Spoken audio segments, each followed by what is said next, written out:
ఇది కేవలం సమాచారంగా మాత్రమే భావించండి. వైద్య నిపుణులను సంప్రదించండి. హలో హాయ్ నమస్తే వెల్కమ్ టు సాక్షి లైఫ్ మీ ఆరోగ్య నేస్తం. ఇంటర్వెల్ వాకింగ్ ట్రైనింగ్తో ఎలాంటి హెల్త్ బెనిఫిట్స్ ఉన్నాయో ఇప్పుడు చూద్దాం. ఇంటర్వెల్ వాకింగ్ ట్రైనింగ్ ఇది జపనీస్ అనుసరించే ప్రత్యేకమైన వాకింగ్ పద్ధతి. దీనినే జపనీస్ వాకింగ్ టెక్నిక్ అని అంటారు. దీనిలో కొన్ని రకాల టెక్నిక్స్ ఉంటాయి. సాధారణ 10,000 అడుగుల నడక ఆరోగ్యానికి మంచిదే అయినప్పటికీ జాపనీస్ వాకింగ్ టెక్నిక్తో కొన్ని ప్రత్యేక ప్రయోజనాలు ఉన్నాయి. మెరుగైన ఏరోబిక్ ఫిట్నెస్. వేగంగా నెమ్మదిగా నడవడం వల్ల గుండె వేగంగా కొట్టుకొని తిరిగి సాధారణ స్థితికి వస్తుంది. ఇది గుండె ఆరోగ్యానికి అద్భుతమైన వ్యాయామం. అంతేకాదు ఏరోబిక్ సామర్థ్యం 29 రెట్లు పెరుగుతుందని అధ్యయనాలు చెబుతున్నాయి. కండరాలు బలం. వేగవంతమైన నడక శరీరంలోని కండరాలను, ముఖ్యంగా తొడ కండరాలను బలోపేతం చేస్తుంది.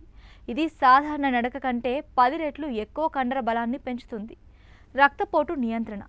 ఈ ఇంటర్వెల్ వాకింగ్ రక్తపోటును సమర్థవంతంగా అదుపులో ఉంచుతుంది. ఇది సాధారణ నడక కంటే 3 రెట్లు మెరుగైన ఫలితాలను ఇస్తుందని నిపుణులు అంటున్నారు. మెరుగైన గ్లైసెమిక్ నియంత్రణ. రక్తంలో చక్కెర స్థాయిలను అదుపులో ఉంచడంలో ఇది ఎంతగానో సహాయపడుతుంది.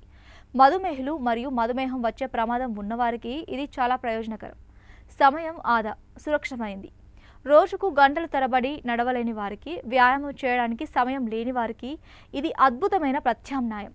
పైగా ఇది కీళ్లపై తక్కువ ఒత్తిడిని కలిగిస్తుంది కాబట్టి అన్ని వయసుల వారికి, వృద్ధులకు కూడా సురక్షితమైనది. ఈ 30 నిమిషాల జాపనీస్ వాకింగ్ టెక్నిక్ మీకు అద్భుతమైన ఆరోగ్య ప్రయోజనాలను ఇస్తుంది. సరైన షూ ధరించి శరీరం అలసిపోయినట్లు అనిపిస్తే వేగం తగ్గించి క్రమబద్ధంగా ఈ వాకింగ్ను ప్రయత్నించడం ద్వారా మీరు ఆరోగ్యంగా, ఉత్సాహంగా ఉండవచ్చు. ఏదైనా కొత్త వ్యాయామం ప్రారంభించే ముందు వైద్య నిపుణులను సంప్రదించడం ఉత్తమం. 30 నిమిషాల్లో 10 రెట్లు ఆరోగ్య ప్రయోజనాలనిచ్చే జాపనీస్ వాకింగ్ టెక్నిక్.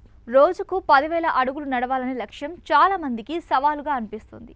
పని ఒత్తిడి, సమయం లేకపోవడం, కీళ్ల సమస్యలు వంటి కారణాలతో ఈ లక్ష్యాన్ని చేరుకోలేకపోతున్నారా? అయితే మీకు శుభవార్త. జపాన్ పరిశోధకులు అభివృద్ధి చేసిన ఒక వినూత్న నడక పద్ధతి ఇప్పుడు ప్రపంచవ్యాప్తంగా సంచలనం సృష్టిస్తోంది. ఈ 30 నిమిషాల జాపనీస్ వాకింగ్ టెక్నిక్ ద్వారా 10,000 అడుగుల నడక కంటే 10 రెట్లు ఎక్కువ ప్రయోజనాలను పొందవచ్చని నిపుణులు చెబుతున్నారు. ఏమిటి జాపనీస్ వాకింగ్ టెక్నిక్ అంటే? ఈ పద్ధతిని ఇంటర్వెల్ వాకింగ్ ట్రైనింగ్ అని కూడా పిలుస్తారు. ఇది సాధారణ నడకకు భిన్నంగా ఉంటుంది. దీనిలో నెమ్మదిగా నడవడం, వేగంగా నడవడం అనే 2 దశలను ఆల్టర్నేట్గా చేస్తారు. ఈ పద్ధతి ప్రకారం ముందుగా 3 నుంచి 5 నిమిషాల పాటు సాధారణ వేగంతో వార్మప్ చేయాలి. ఆ తర్వాత 3 నిమిషాల పాటు వేగంగా నడవాలి. మీరు ఒక ముఖ్యమైన మీటింగ్కు వెళ్తున్నట్లుగా వేగంగా, కొద్దిగా శ్వాస పీల్చుకుంటూ మాట్లాడగలిగేంత వేగంగా నడవాలి. తర్వాత 3 నిమిషాల పాటు నెమ్మదిగా నడవాలి. ఇది రికవరీ సమయం. ఈ 3 నిమిషాల వేగవంతమైన నడక, 3 నిమిషాల నెమ్మది నడక సైకిల్ను కనీసం 5 సార్లు పునరావృతం చేయాలి. ఇది మొత్తం 30 నిమిషాల సమయం పడుతుంది. చివరిగా 3 నుంచి 5 నిమిషాల కూల్ డౌన్ నడకతో ముగించాలి.